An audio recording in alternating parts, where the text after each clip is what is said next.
The Lowe, and I'm calling it done.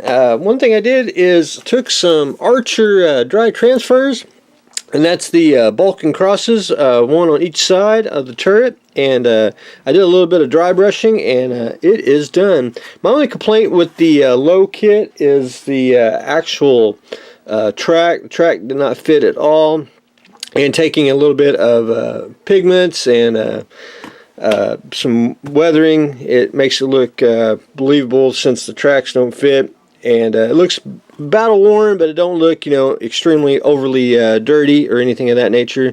Still in the clean category, my take on it. But anyway, I think it turned out pretty darn well. So the Lowe is done, and I will going to take that to its rightful owner this upcoming weekend. The Zwilling, same thing, finished as well. I really didn't have to add any markings to it. I took some more pigments, kind of just did some shadows. I did take some ink, and I don't have it with me. Basically, Liquitex ink, which is very transparent, and I shadowed it on both tanks. Just did some post shading. It just, I think, gives an extra little bit of realism on it. Did a little more pigment. Did the tracks the same way. I didn't do the bottom of the tracks. No need, because it's going to be sitting. You're not going to see it. But anyway, I think it turned out pretty darn slick. That's actually the model collect kit is very, very nice, except for I think the track needs to be basically about 2 links longer, because once you glued it on, it wanted to constrict together, and it's just one of those just minor things about the model that I did not like. But anyway, I think it turned out pretty darn slick. Kept freehand camouflage, and I think we are good to go on that. So these two are finished, and then we will start something new in the next day or two. The Dead Man's Wrath, which is Hex, marks the spot. The Lindbergh reissue. I was going to add the water around it, and I may still do it, but I'm going to hold off. I just keep telling myself I want to do it, but I just don't know if I want to do it or not. So I may do that in the future or add to it. So anyway, where is Mr. I'll show everyone the where is it? My little makeshift got the light done on it. Wired up with just a simple little switch, but anyway, there's the lantern, which I think just gives it just a little bit of just a little touch to it. Again, I took some Liquitex ink and just airbrushed a little more shadows on it. I think it just gives a little more depth to it. But anyway, there it is. I'm gonna call it done for now, and if I want to add water to it, I can. And I'm going to take this to the hobby store and put it in their display case. See if we can drum up a little bit of business for, this kit. It is a classic kit, and I wanted to keep it very, very simple. I really didn't want to add too much to it. Didn't want to, fix anything. So I wanted to keep the originality of the kit. Very, very fun. All it is, it's basically, once you get it assembled, it's a painting kit. I mean, you can just you could keep adding to it if you really wanted to.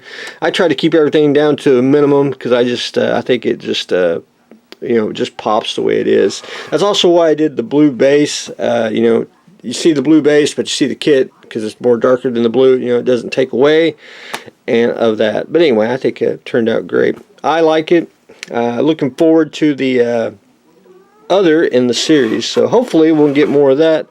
Hopefully we'll get more of those kits made, and we can build some more. I think it's just very, very fun. But anyway, this is going to go to the hobby store this weekend, so I wanted to show everyone that before I actually took it away off the workbench. So we're basically done, and what I'm going to do next is I'm going to strip the paper off, put some fresh down, and then we're going to start the BMW UFO. And if you notice, the Kohlemeyer trailer has returned, which one thing I got to do, now the half tracks ain't mine. I didn't do these. These are basically, I want to say, metal toys, if you will.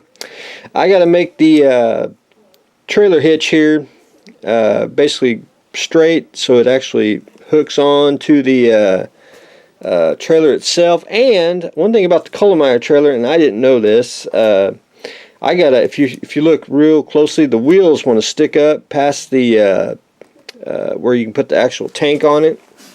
So basically, if you actually put the tank on it, it would ride on the wheels. So we got to make a little bit of a deck on here. So I'm just going to take some styrene. I'm going to raise it up so you can put the tank on there, and I'll widen it just a tad, and of course repaint it. But that's the 40-ton trailer. I know I'm going to have to probably build a 60-ton trailer, but we'll do that probably whenever it arrives. But anyway, I don't have to do anything to the half tracks. I just got to get everything where it's where it can be hooked onto the trailer, and then make a deck for the Colomire trailer. So we'll be doing that probably this weekend, probably Sunday. But anyway, that is what I've got going on today. We're going to start some new projects, and I got some more after that as well, so stay tuned.